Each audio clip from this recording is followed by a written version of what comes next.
Hello, this is Dr. Neeraj Tyagi, Assistant Professor, and today I'm going to start with a poem that is written by Matthew Arnold, Dover Beach. Dover Beach is one of the early poems of Matthew Arnold, and it was published in 1867 in his collection, and that is New Poems. So Dover beach एक ऐसी philosophical poem है जिसके अंदर Matthew Arnold इस बात को disclose करते हैं कि कैसे इंसान जो है काफ़ी मेटेरियलिज्म के प्रभाव में आ गया है, स्केप्टिक हो गया है, और जो उसकी रूट्स हैं, जो उसकी जड़ें हैं स्पिरिचुअलिज्म से या गुड नेचर से या किसी भी तरीके की अच्छाई से, वो उनसे दूर होते हुए जा रहा है। तो जो इस पोएम की टोन है वो मेलंकलिक है एंड समथिंग नॉस्टैल्जिक है। ये पोएम उस टाइम को दर्शाता है जब इंग्लैंड रोमांटिसिज्म और क्लासिसिज्म के बीच में टर्न अप हो रहा था, और इस पोएम को लिखने का आइडिया पोइट को डोवर बीच के किनारे बैठ कर के मून लाइट में आया कि वो इस पोएम को लिखे।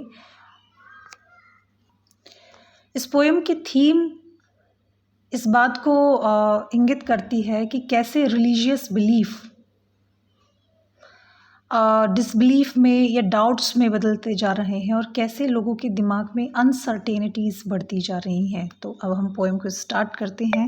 I hope you will enjoy and understand the poem equally, so let's start.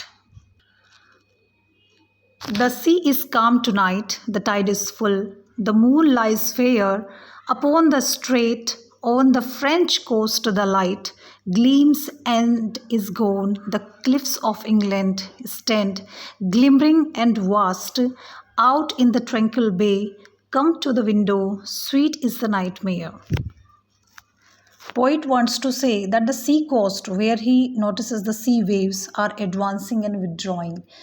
जो सागर की लहरें हैं वो आ रही हैं और जा रही हैं बार बार अनइंटरप्टेडली, और इसमें एक अजम्पशन लगाया गया है कि आर्नोल्ड अपनी वाइफ फ्रांसिस लूसी विटमैन को बुला रहे हैं कि वो आएं और देखें कि सी कोस्ट पर क्या हो रहा है।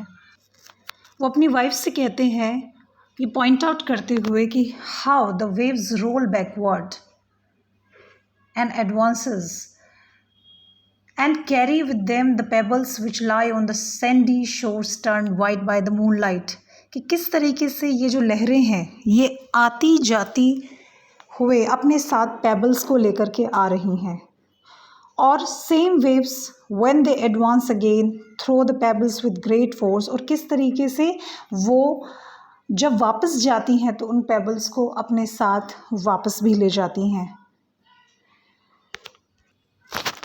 ग्लिमरिंग एंड वास्ट, कितना चमकदार और शानदार और विशाल यह दिखाई दे रहा है। द ट्रैंक्विल बे, ये खाड़ी।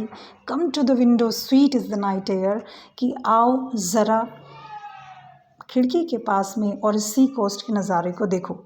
Only from the long time of spray where the sea meets the moon blanched land, यहाँ पर कहना चाह रहे हैं कि कैसे समुद्र मून ब्लैंच लैंड, यानी कि मून चंद्रमा की चांदनी से जो सफ़ेद हो गई धरती है, जो पृथ्वी है, वो कैसे समुद्र से मिल रही है। Listen you here the grating roar, कि तुम्हें सुनाई देगा कि किस तरीके से ये कर्कश आवाज़ पैदा करती है जब ये अपने साथ पेबल्स को लेकर के आती है। At their return up the high strand begin and cease and then again bring the eternal note of sadness and अब जो राइटर है, जो हमारा पोइट है, वो थोड़ा सा सैड और नॉस्टैल्जिक मूड में चला जाता है कि कितना ये अपने साथ कभी ना ख़त्म होने वाली सैडनेस को भी लेकर के आता है। Sophocles long ago heard it on the Aegean and it brought into the mind the turbid ebb and flow. पहले वो यहाँ पर एक रिमाइंड करता है पुरानी बात को कि कैसे सोफोक्लीज ने एजियन सी को कि उसकी आवाज़ में, उसकी वेव्स में वही सैडनेस को महसूस किया था जो कि आज मैथ्यू आर्नोल्ड डोवर बीच पर महसूस कर रहा है।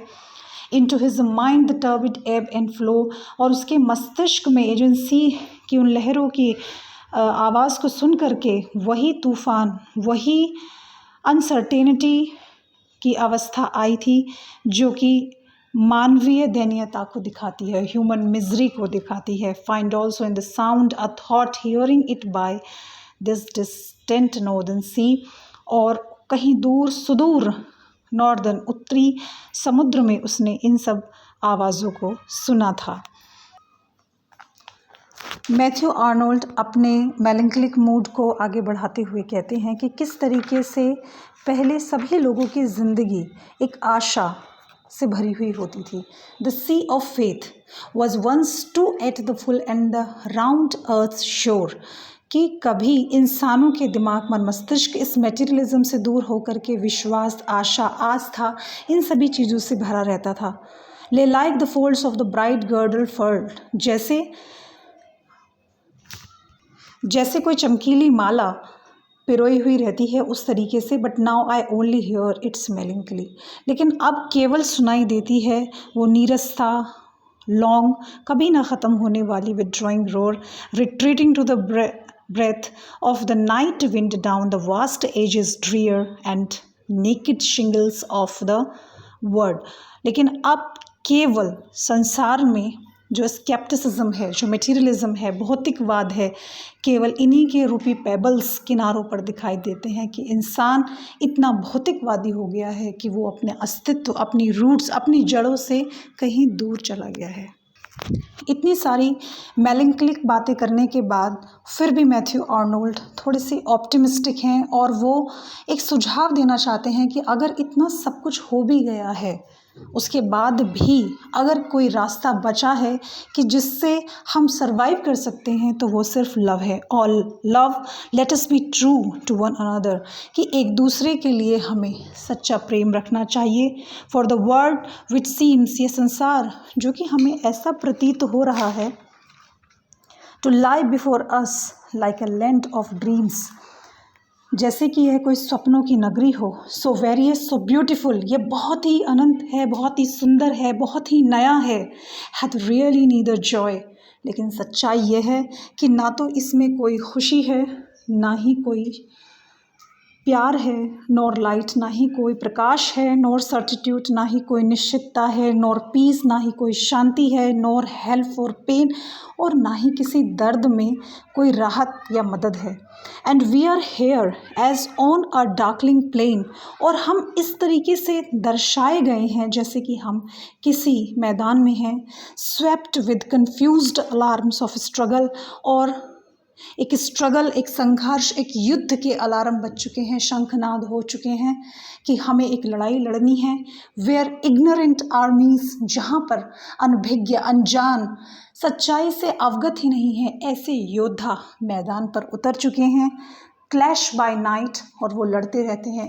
दे don't know why they are fighting, they don't know with whom they are fighting, they are just fighting for the sake of fight, and their aim and purpose is nothing, their target is useless. So in the end, the poet wants to say only love can mend all the defects, all the doubts, all the deformities। केवल प्रेम ही है जिसके माध्यम से हम इस भौतिकवाद में भी survive कर सकते हैं। तो this is a very beautiful poem written by Matthew Arnold. So these concluding lines give a turn to Arnold's thoughts. The world is without faith. Without faith there can be no happiness, but there can be some consolation in the practice of true love. So this is the poem Dover Beach by Matthew Arnold. I hope you will understand it fully. So all the best.